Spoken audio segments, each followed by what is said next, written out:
Hi friends, అందరికీ నమస్కారం. Welcome to గనా ఎంప్లాయ్ పెన్షన్ న్యూస్కు స్వాగతం. ఫ్రెండ్స్, ఇప్పుడే అందిన వార్త ఈపీఎఫ్ఓ పెన్షనర్లకు ముఖ్య ప్రకటన. ఆ వివరాలు ఏంటి వీడియోలో తెలుసుకుందాం. ఫ్రెండ్స్, వీడియోని ఎక్కడ స్కిప్ చేయకుండా చూడండి. మా వీడియో మీకు నచ్చినట్టయితే మా ఛానల్కి లైక్ చేయండి, షేర్ చేయండి, సబ్స్క్రైబ్ చేయండి. ఫ్రెండ్స్, ఇక లేట్ చేయకుండా వివరాల్లోకి అయితే వెళ్ళిపోదాం. ఉద్యోగులు తమ ఇంటి కల నెరవేర్చుకునేందుకు ఈపీఎఫ్ఓ 3.0 కొత్త పీఎఫ్ ఉపసంహరణ విధానాన్ని సులభతరం చేసింది. గృహం కొనుగోలు, నిర్మాణం, రుణ చెల్లింపు లేదా పునరుద్ధరణ కోసం పీఎఫ్ నిధులను ఉపయోగించుకోవచ్చు. క్రియాశీల యూఏఎన్ కేవైసీ తప్పనిసరి. కొన్ని పరిమితులు, షరతులు వర్తిస్తాయి. ఇల్లు కొనడం లేదా నిర్మించడం అనేది నేడు ప్రతి ఉద్యోగికి ఒక పెద్ద కల. ఈ అవసరాన్ని దృష్టిలో ఉంచుకొని ఈపీఎఫ్ఓ తన సభ్యులు గృహ ఖర్చుల కోసం వారి పీఎఫ్ నిధులను ఉపసంహరించుకోవడానికి అనుమతినిస్తుంది.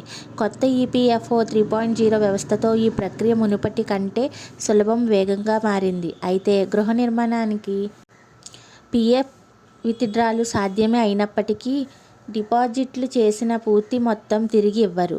ఈపీఎఫ్ఓ నిబంధనల ప్రకారం ఇంటి కొనుగోలు లేదా నిర్మాణం, గృహ రుణం తిరిగి చెల్లించడం లేదా పునరుద్ధరణ కోసం పీఎఫ్ విత్డ్రాలకు అనుమతి ఉంది. ఈ సౌకర్యాలు నిర్దిష్ట నియమాలు, పరిమితులకు లోబడి ఉంటాయి. ఈపీఎఫ్ఓ 3.0లో ప్రక్రియ ఆన్లైన్లోకి మారినప్పటికీ విత్డ్రా పరిమితులు, షరతులు అలాగే ఉన్నాయి. అంటే ప్రక్రియ సరళంగా మారింది, నియమాలు మారలేదు. పీఎఫ్ విత్డ్రా కోసం మీరు క్రియాశీల ఈపీఎఫ్ సభ్యుడిగా ఉండాలి. చెల్లుబాటు అయ్యే యూఏఎన్ కలిగి ఉండాలి.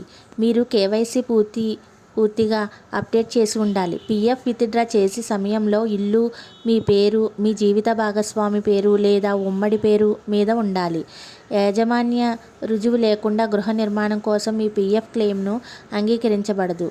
సాధారణంగా కొత్త ఇల్లు కొనడానికి లేదా నిర్మించడానికి కనీసం 3 నుండి 5 సంవత్సరాల సర్వీసు అవసరం. గృహ రుణాన్ని తిరిగి చెల్లించడానికి ఈ కాలం ఎక్కువ.